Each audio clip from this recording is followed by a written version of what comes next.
Hi, this is George Alger. Welcome to today's segment of Our Ventura TV. Today we're going to be speaking about whether COVID-19 vaccinations should be mandated in the fire department. And speaking with us today is Roland Dykes, who is a retired firefighter from Los Angeles County. And he's also the founder of Future Firefighters, which is a nonprofit organization that provides scholarship to youth who are interested in becoming firefighters. Welcome, Roland, and let's just jump right into this. So, should vaccinations be mandated for firefighters? Well, first of all, thanks for having me on, George. And the answer to that question, on my opinion, is yes. We are living in a society right now that everyone is questioning everything. And the fact that we are, as firefighters and police officers, first responders, are usually the first one on any particular scene. We are public servants, which is what we signed up to be. If you look at the contract that you signed with your department, you are a public servant. So with that, I think we should be vaccinated. I understand the regrets, or rather the hesitancy that most people have about it. My son included. I listen, we talk, we have conversations about it all the time. He's a grown man, and that is his decision. But we are, in our society right now, the board of supervisors, the local government, they are supposedly here to serve the public. And they're deeming it necessary for police and fire to be vaccinated. And if you're not, there are going to be consequences. And that can be the termination of your job. Now, you've tried, a lot of firefighters have tried for anywhere from 2 to 10 years to become a firefighter. And now you can be terminated because you don't want to receive a vaccine. I get it.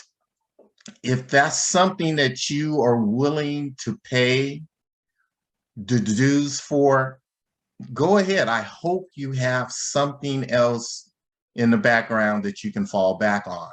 I've always tell my students, get a degree in something else besides fire science in case something happens to you, in case you get injured. And in this case, you can get terminated because you don't want to get vaccinated. Have something to fall back on. I'm not against anyone that doesn't want to do it, but I want the guys, I want the ladies, I want every firefighter out there to have some alternative, because it looks as if they are going to terminate people. There's going to be lawsuits, there's going to be everything, and they're going to go into court and say, we're here to serve the public and keep the public safe. And so far, they have determined that the vaccinations will keep you to a certain percentage safe. It's not saying that you aren't going to contract it, but the severity of contracting it won't be as severe. So those are the things that we're looking at. As a firefighter, we're with the public on rescues. 85% of all our calls are rescues. So we're walking into an environment we have no idea what is there. We have no idea what we're about to walk into. The other thing is, when we go to a rescue, we wear gloves, we wear goggles. Sometimes we'll wear a face mask so that we aren't contracting whatever this person has. The vaccine to me is just an extension of that. I understand, I've heard through my son and through other people, oh, it's going to change your DNA. I get that. It may change your DNA. We might not have started out with the DNA. We might not have the DNA that we started out with anyway. We've had polio vaccines. We've had all kinds of vaccines, tetanus shots, things throughout the years, and no one has grown a tail yet. Yes, there are adverse reactions, and that's going to be in every case. There will be adverse reactions to this vaccine. It doesn't mean that everybody's going to have one. And it doesn't mean it negates trying to be safe. This is where we're at in this society right now. I would prefer not to take a vaccine, but scientifically, it is proven that the vaccine has helped a little bit. Yes, I know there are cases where people are going to the hospital, they've taken the vaccine, and they're still coming down with COVID. But it is, the severity is not as bad. So there is some benefit to doing it. And as a public servant, I never thought I would see it. I never thought I would see this. It would come down to either you take a vaccine or you may lose your job. I never thought we would get there, but we are here. So now we're going to have to sit back and logically think about what are we doing? And if you work 10 years to become a firefighter and you're a firefighter and now your job can be terminated because you don't want to take the vaccine, you have to think of all of these things and your family. I have no opinion one way or the other on it, so I'm not here to challenge your perspective, but I'm also interested in perhaps illuminating some of the, the other side of this too, if you have, some information on that. Well, what I see is that the fire departments and local governments are going to go with the science. That is their basis of determining whether one should have the vaccine or not, and whether public servants should have the vaccine or not.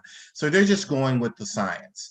I understand there's a lot of information on the internet, and something that I've always said, check your sources when you're on the internet.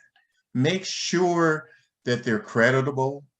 Just because someone says you're going to grow a tail, well, who is that person? What makes them an authoritarian on you're going to grow a tail?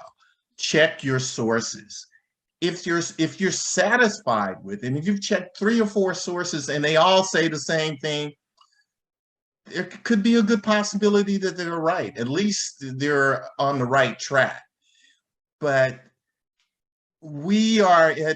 people don't want to do that. They rather listen to one person, take that as being gospel, and they run with it. I think with the fire departments and local governments, they're taking more than one scientific theory about this. They're going, okay, this is what the facts are saying right now from scientists, so we're going to go with that. Versus the internet is just someone talking, just like myself, coming up with a theory of what these vaccines will do with no scientific proof whatsoever. Granted, these vaccines were created rather quickly. I have questions over that also, considering that cancer, they've been working on cancer for years and we still haven't found anything. But all of a sudden we can find something for the COVID. Yes, I do question that, but I do see that these shots have had a positive effect. So what do you do?